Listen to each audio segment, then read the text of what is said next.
Amados hermanos, el texto precioso del Evangelio que acabamos de escuchar fue tomado del capítulo número 11 de San Juan.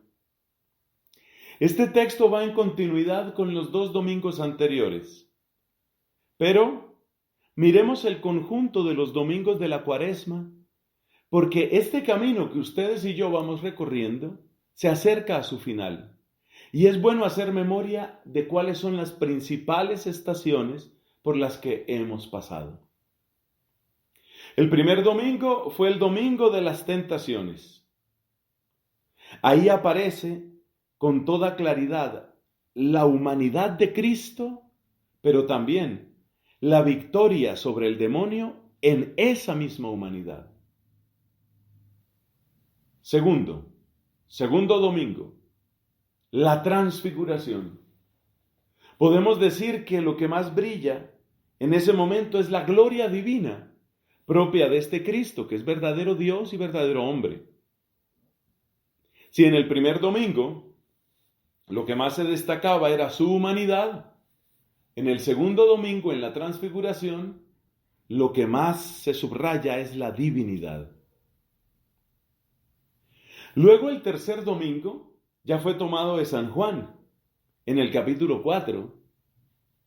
Es el texto de la samaritana, la conversión y la sanación que esta mujer tiene, y la promesa del agua viva que da Jesucristo. Entonces, tercer domingo la samaritana, el cuarto domingo, o sea, el domingo pasado, el texto fue del capítulo número 9 de San Juan, y se trataba de la curación de un ciego de nacimiento. En este domingo, nuevamente San Juan, la resurrección de Lázaro. ¿Qué nos quieren enseñar estos tres domingos en que los textos han sido de San Juan? Tercer domingo del capítulo 4, la samaritana. Cuarto domingo del capítulo 9, el ciego de nacimiento. Quinto domingo del capítulo número 11, la resurrección de Lázaro. En esos tres domingos aparece Cristo como fuente de salvación, como fuente de esperanza. Cristo, salvación y esperanza para aquella mujer que llevaba una triste peregrinación por el pecado. Cristo, salvación y vida nueva para ese ciego de nacimiento. Y hoy todavía se ve con más claridad. Cristo, salvación y vida nueva para Lázaro. Ya huele mal, había dicho Marta, su hermana. Y yo voy a hacer un paréntesis en este momento para pedir a Dios que se acabe una epidemia que hay en la iglesia, una epidemia de incredulidad.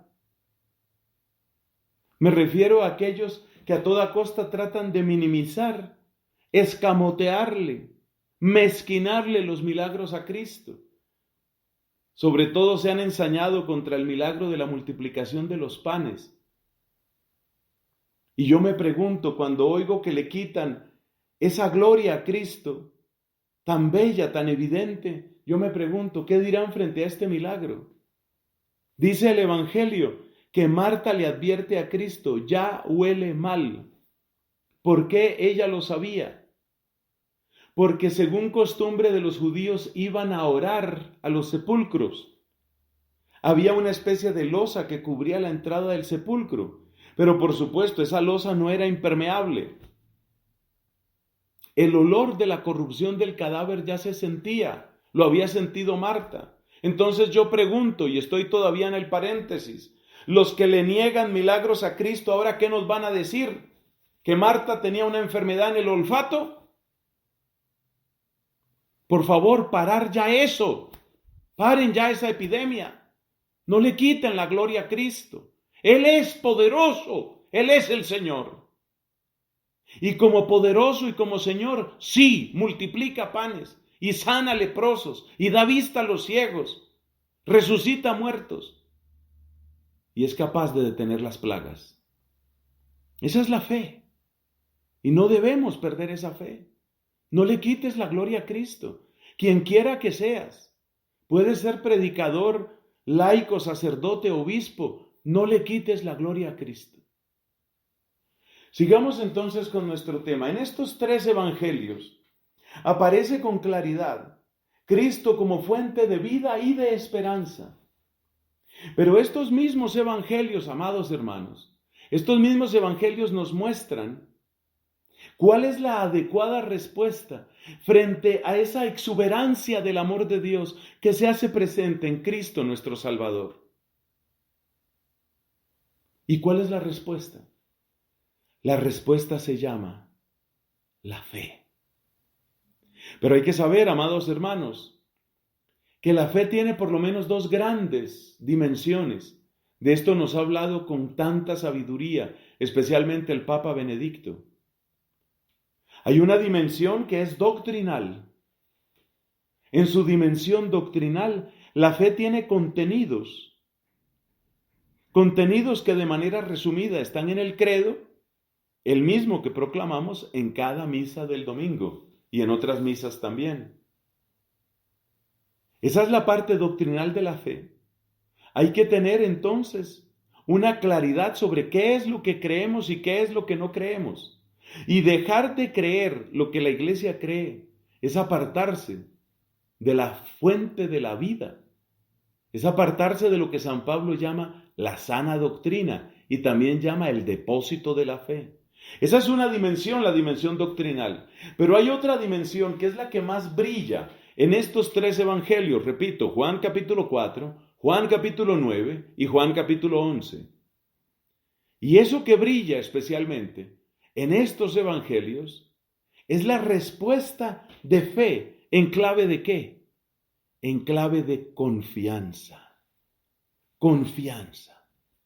Poner tu confianza en el Señor. Repasemos las lecturas de este domingo y veamos cómo todas tienen una clave precisamente de confianza. La primera, del capítulo número 37 de Ezequiel, nos invita a la confianza porque tenemos aquí la voz de Dios que promete una vida nueva, que promete un espíritu nuevo, que promete sacarnos de nuestros sepulcros. Y es Él el único que puede hacerlo. Es Él el único que puede sacarnos del sepulcro. Y ahora es necesario que cada uno de nosotros se pregunte, ¿cuál es el sepulcro en el que está? ¿Ya se encuentra en un sepulcro? ¿O se está metiendo en un sepulcro? ¿De qué hablo? Pues existe un sepulcro, por ejemplo, que se llama el miedo. El sepulcro del miedo te paraliza. Claro, no es igual que el sepulcro que está en el cementerio, pero reconozcamos que una vida en pánico es a veces como una muerte.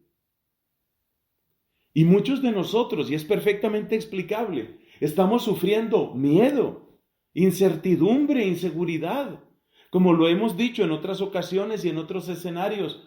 Mis hermanos, es natural, es apenas humano que tengamos esta sensación.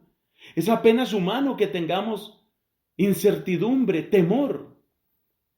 Pero es muy importante que la angustia y el pánico no se adueñen de nosotros. Porque si tú te metes en una caja de angustia, si tú te metes en un sepulcro de pánico, entonces lo que tienes ya no es vida. Pero fíjate lo que nos dice la primera lectura, que Dios saca de los sepulcros.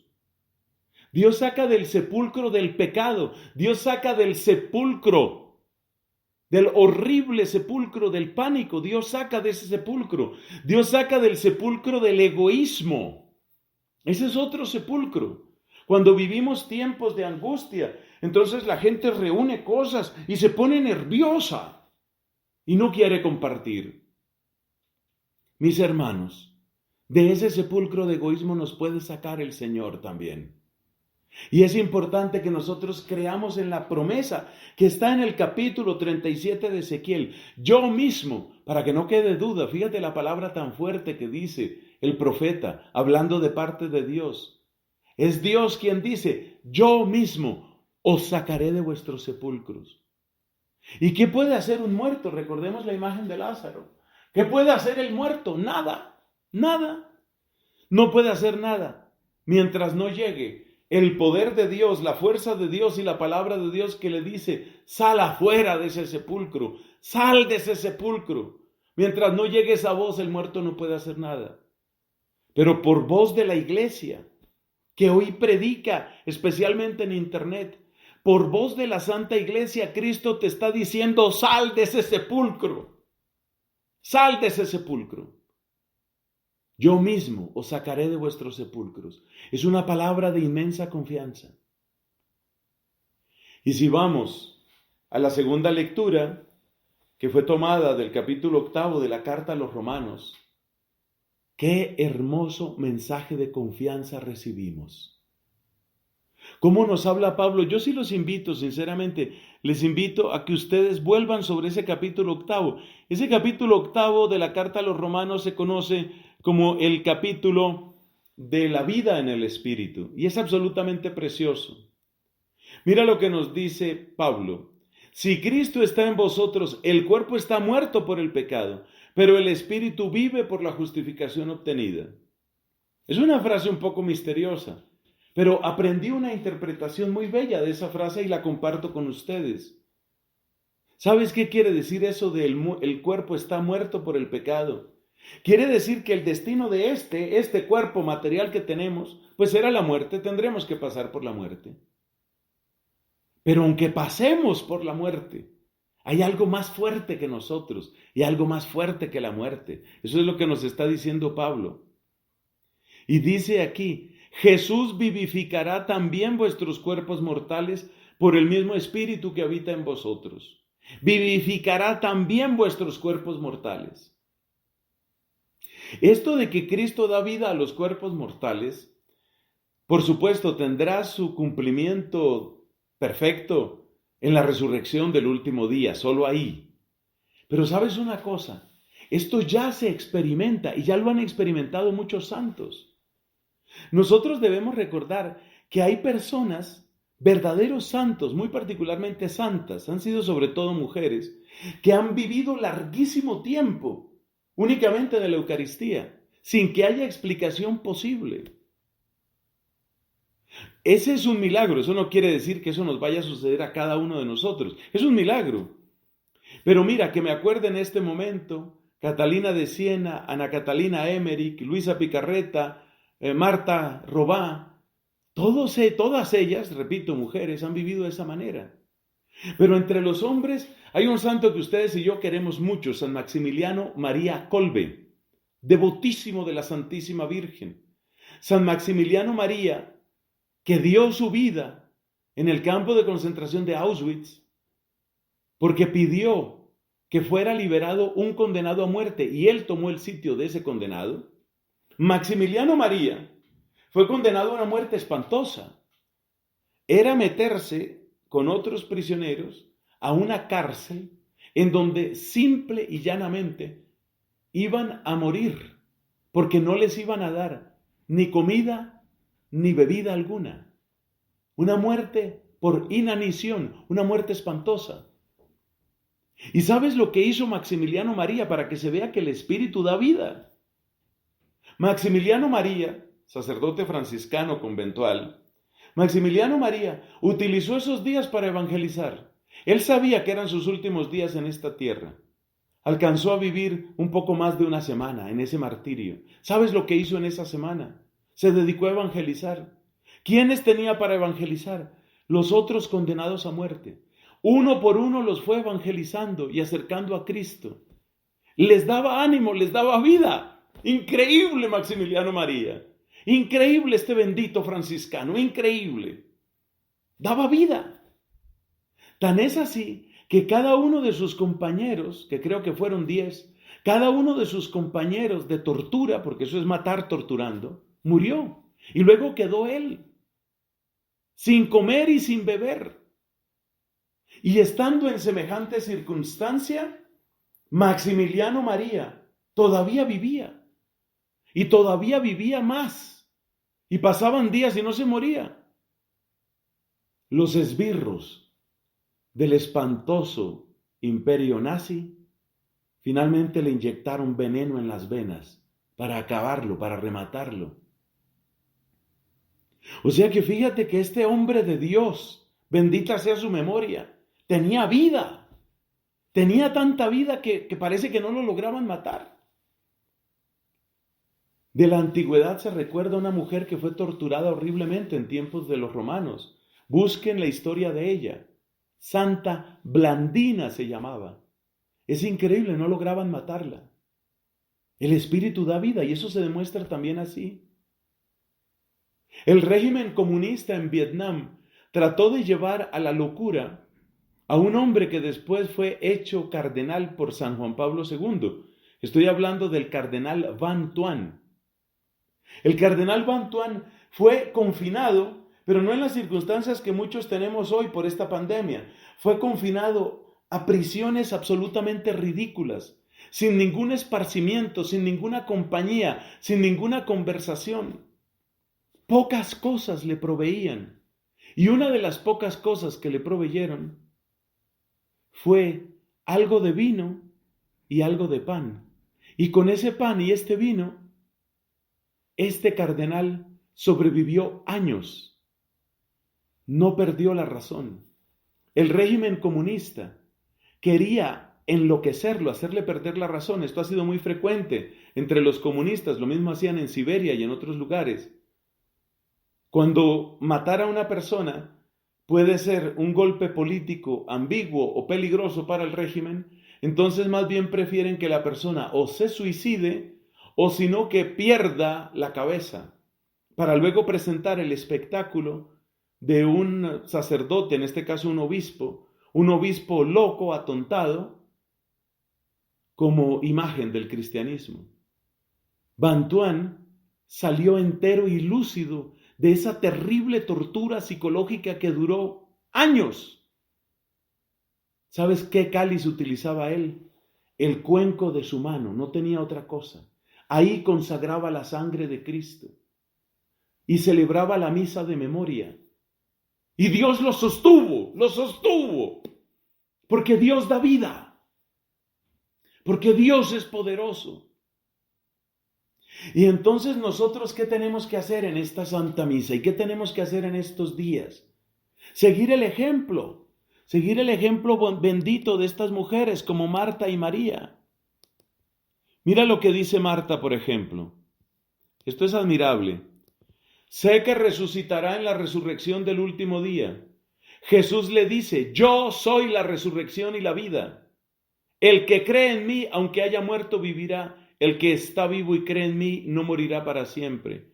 Y luego le hace la pregunta fundamental, que es la pregunta que también nos hace Cristo a nosotros hoy y con la cual deseo terminar esta homilía.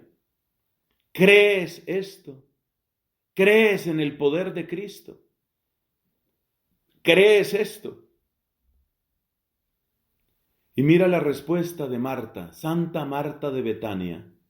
Sí, Señor, yo creo que tú eres el Mesías, el Hijo de Dios, el que tenía que venir al mundo. Yo creo, tú eres el que tenía que venir al mundo. Y a los que están en sus casas, les invito a que digan en este momento, yo creo, Jesús, tú eres el que tenía que venir a esta casa. Tú eres el que tenía que venir. Tú eres el que tenía que venir a Colombia. Tú eres el que tenía que venir a Noruega. Tú eres el que tenía que venir a Nueva Zelanda. Tú eres el que tenía que venir a Australia, a Canadá, a España, a Argentina, a Bolivia. Tú eres el que tenía que venir. Tú eres el que siempre necesitan nuestras almas. Y entre todas las necesidades que todos tenemos por las circunstancias que está atravesando el mundo, tú eres el que tiene que venir, Jesús. Ven, Jesús. Ven, Jesús. Hoy nosotros le decimos a Jesús, como le mandaron a decir desde Betania, tu amigo está enfermo. Y ese amigo de Jesús hoy está en muchos hospitales. Y ese amigo de Jesús hoy está en coma en muchos lugares. Y ese amigo de Jesús hoy está dependiendo de un respirador, de un ventilador. Hoy oramos por ellos con mucho amor. Sabemos que la gloria se manifestará en esta vida o en la eternidad, pero oramos con mucho amor por ellos. Oramos por los médicos con mucho amor, muchos de ellos enfermos y trabajando. Oramos por los sacerdotes, muchos de ellos también enfermos, de este mal del COVID-19 o de cualquier otra cosa. Tu amigo está enfermo. Pero repitamos, sí, Señor, yo creo que tú eres el Mesías. A ver, repítalo allá, no le dé vergüenza, repítalo. Si a mí no me da vergüenza predicar aquí, en este confinamiento, que a usted no le dé vergüenza decir. Repita después de mí, sí, Señor, yo creo que tú eres el Mesías. Yo creo que tú eres el Hijo de Dios.